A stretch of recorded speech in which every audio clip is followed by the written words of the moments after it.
Hey everybody, I'm happy to report that I'm back in the garage, and so is Casper the Camaro.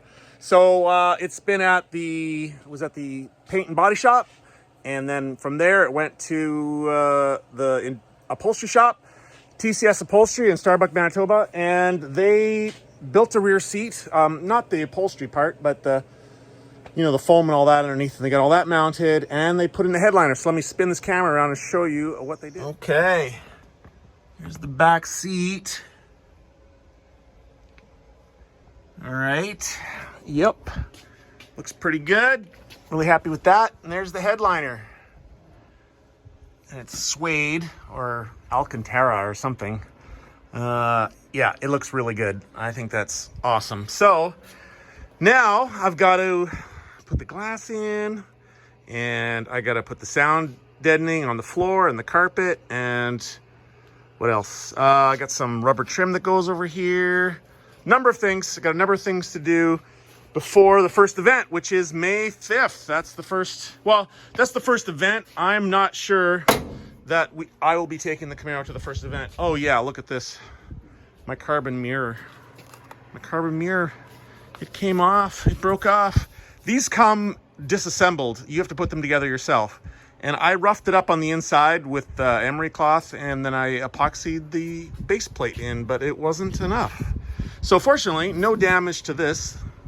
It's all good. So I will have to do something a little more aggressive there with roughing up the inside of that before I put that mirror back on there. But anyways, yeah, really happy to have the car back in the garage. Oh my God, I missed it so much.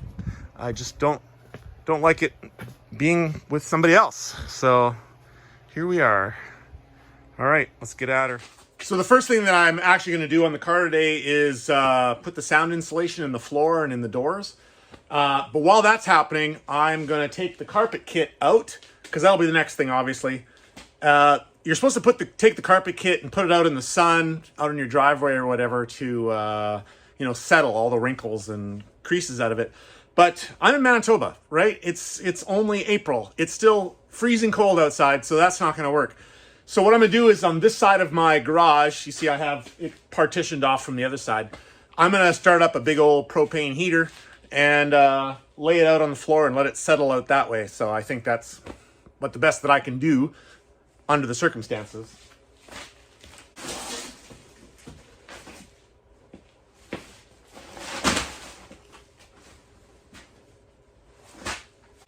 Well, I don't know. It's not really wrinkled at all, so I don't think this is really going to take that much to get that flattened out. But I'll put the heater on it anyways. So anyone running Anvil carbon mirrors, be aware that they are disassembled. They arrive disassembled. You have to put them all apart, and they come with the mirror part, the outer housing, the stanchion or whatever that's called, the plinth. I don't know. You tell me in the comments what it's called. And then this base plate. This is what bolts to the door. So if you look inside there, this is, it just goes in there like that, and it just epoxies in. That's all it is. So be aware that you really need to rough up this carbon, and you need to really get that JB Weld or whatever you use, your epoxy, in there, really in there. Like I put some on here, and I, shoved in like that, and I thought it was going to be good, and it clearly wasn't. It fell off. So this time I roughed it up even more, and I'm really going to put the epoxy inside here, and then I'm going to put this on and like squish it into the epoxy, and then I'm going to put more epoxy over top. So hopefully, fingers crossed, we never have a problem with this coming off. Unfortunately, I'm going to have to take the other side off and double check it and make sure that it is going to hold as well. I suppose if somebody was really, you see how there's like screws inside there?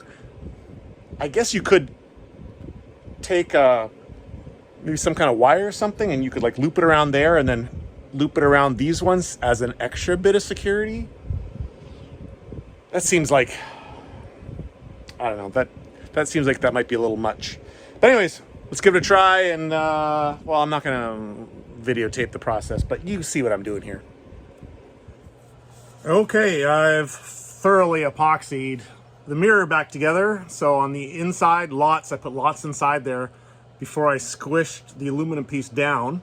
inside. And then once that aluminum piece was squished down inside, then I went along the edge, carefully along the edge, and like got epoxy in there too. So I think that is going to be good. While that is continuing to set up a little harder, I'm going to start on the sound insulation. So if you go back and look at my Suburban video, you saw how this works before and after. So this is the stuff I got. I got a whole box of this, and it was $200 for a whole box, which is a lot. Let's see. It's 60 square feet.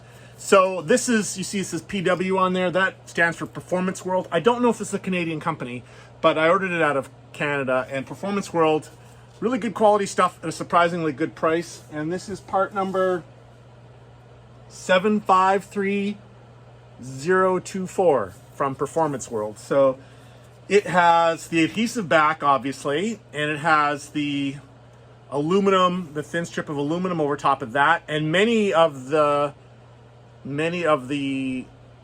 sound deadeners or heat wraps that you get are, that's all it is. It's the bitumen and the aluminum. This one has a thin layer of foam over top of that yet for additional, and it's not terribly heavy. So now you may or may not know this, but you don't have to cover every square inch of sheet metal to get the full effect of this.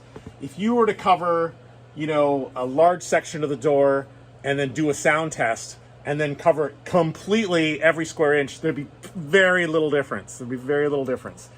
You just want to get rid of those big sections of sheet metal that's just creating vibration, or like the drum effect, like if you hit a drum. Like imagine if you had a drum, you know, let's say you had a drum that big and you hit it in the middle, it'd, you know, bong and make quite a noise. But if you just put you know, a piece that big onto a drum that big, it would hardly do anything. It would go on thunk, thunk, it'll hardly do anything. So in a case like this, where it is also a race car and a few pounds here and there, they do add up, I will not be doing every square inch of the inside of the doors, or the floor for that matter. It's just going to be what I think is necessary to keep this thing from being loud on the highway. So I'll do a before and after, and you can see for yourself. So let's put the camera on the other side. Well, maybe it'll work on this side. Let's try it. Let's see what kind of noise we get. Okay. Okay, so hopefully that sufficiently captured the noise. And before putting this on, I cleaned the entire inside of the door using Windex. Windex for all your cleaning needs where you don't want a residue afterwards. And I think, you see, it's going to cover most of the door. If I find it's just too loud inside the car, I can always go back later and I can put more around the outside. But I think I'm just going to be sticking with just this one piece inside there. So let's get it inside first before we peel the back off of it. Oh, what am I doing? That was silly. I have no windows in the car. I can go right in from the top. Just like so. Well, if that's the case, then I can peel this back off. Last time I did this, I had windows in the vehicle, like rolled up. But now I've got this.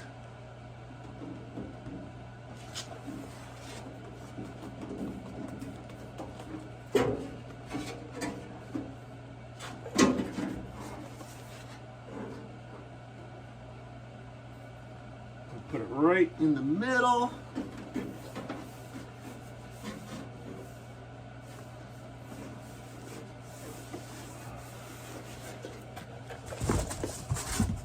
Get yourself one of these rollers. This makes it better.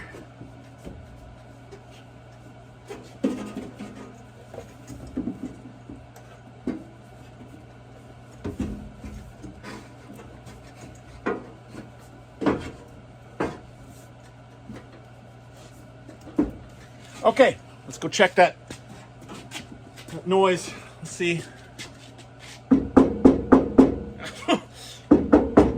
That made a world of difference. World of difference. Okay.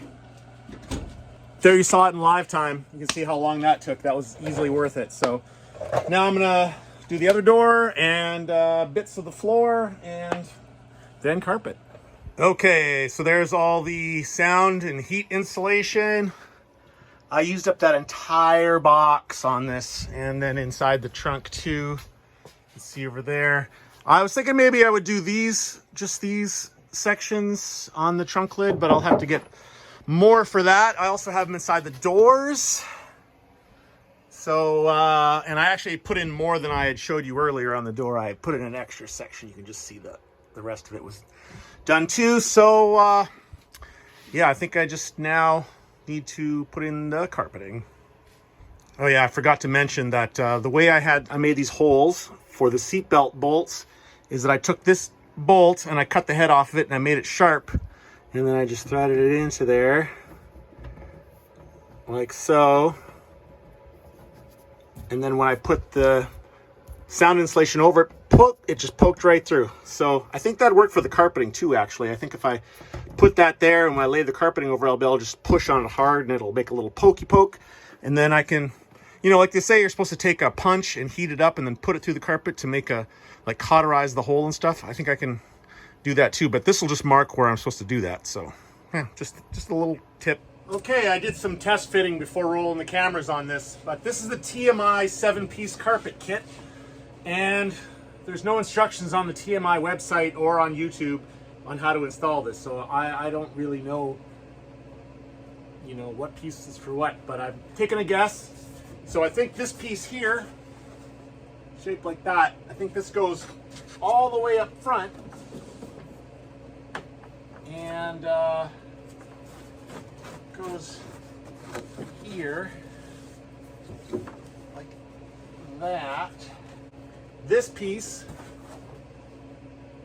shaped like a fat coffin, cut a hole in it the right place. I think this goes over top of where the shifter is, like so.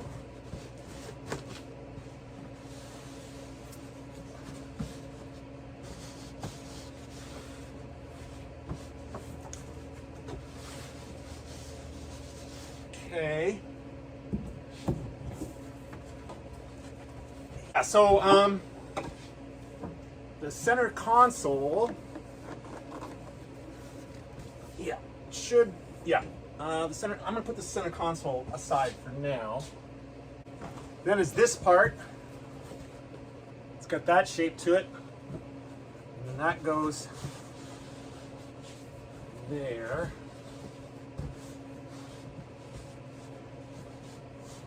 Wait a minute.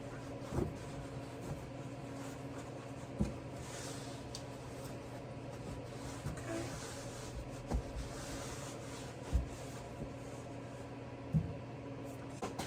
All right, this is obviously the driver's side because it has this pad here. Obviously the driver's side.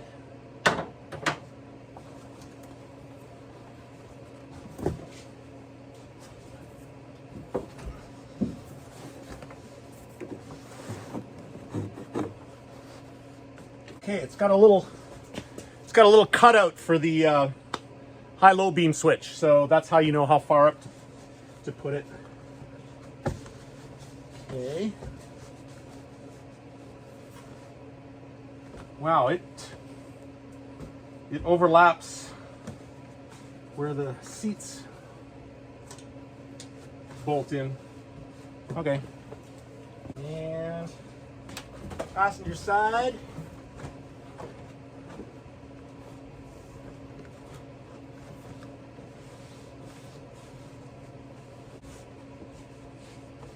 Okay. Driver's side rear. This should be driver's side rear.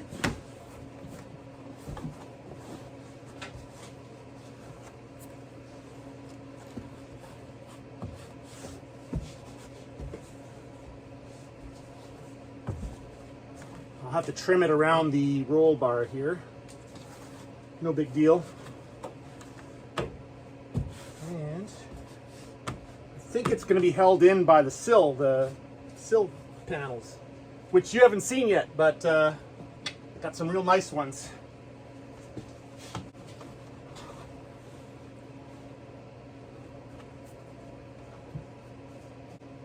Well, it's a start.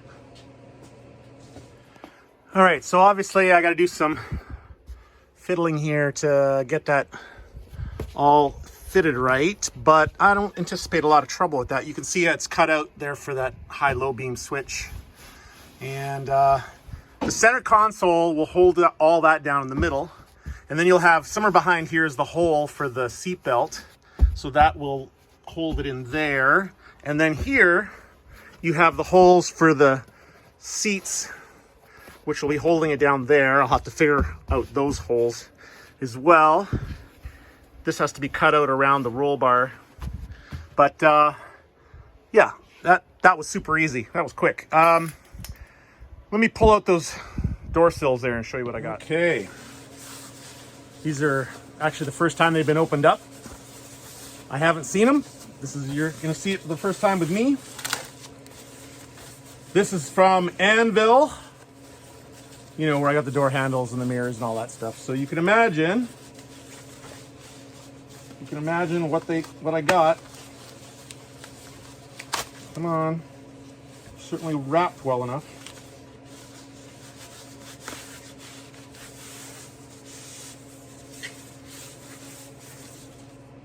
Look at that.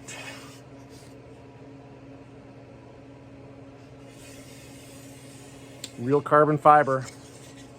It's the real deal. It's not a wrap. All right, let's see how that will fit. Let's just move these. Oops.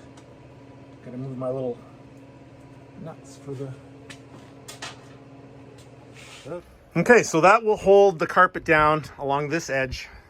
So I'll line up the carpet nice and straight here. I'll put the screws in there, hold that down, and then I can work out where to put the holes in for the floors, or the seats, I should say, and the seat belts and that stuff. And yeah, that should be it for that. Check out that carpet kit. It's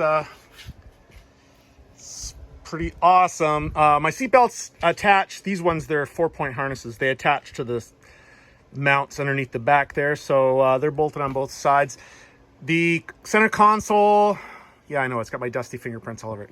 I got to pull that back, and I think I need to put my hand up in there to attach the dash pad. So that's not in its permanent location. It actually goes farther forward, but I'll worry about that after I have the dash pad in there. But yeah, I think that's looking like a much more complete interior now. Well, it wasn't easy, but there we are. Front seat's in, back seat in. Got my sun visors in. Carpet, center console. Center console. Oh. Yeah, gauges, everything. Okay, what did not work out is the dash pad, the TMI. Oh, that's an alarm. It's an alarm because it's down to 10 volts because I had the doors open for so long that the interior lights drained the battery. Anyways, yeah, the TMI molded dash, it's molded fiberglass, and it comes around here, and then you've got the things that go through, and it's padded. Well, it doesn't go over top far enough that the bolt will go through. The only bolt that went through was that far one, and I could only just get a nut on it after I disassembled the whole glove box stuff. Anyways, yeah, so I got to write a letter to TMI and see what they want to do about that. Also, the seat belts worked. Whoop, the seat belts worked real good with those racing buckets. But with these buckets, I'm gonna need a harness guide bar. So I'm gonna have to figure out something here. I have some clamps that will clamp to this to go on there, but I think I'm gonna have to do that, or we're gonna have to change the kind of seat belts that we're using. But anyways, yeah, I'm pretty happy with the rest of it though. It's looking pretty sharp. I just edited all the video I did today, and it's 20 minutes. It's 20 minutes of video for 10 hours of work on the car. So I don't want the video to be any longer than that. So I'm just gonna end it here, and we're gonna do all this window glass and the door panels. We're going to do all that stuff separately, and that'll be another video, so that'll be the next one. So Yeah, like and subscribe. Give them a thumbs up. Leave comments. Comments are good. All right. We'll see you in the next one.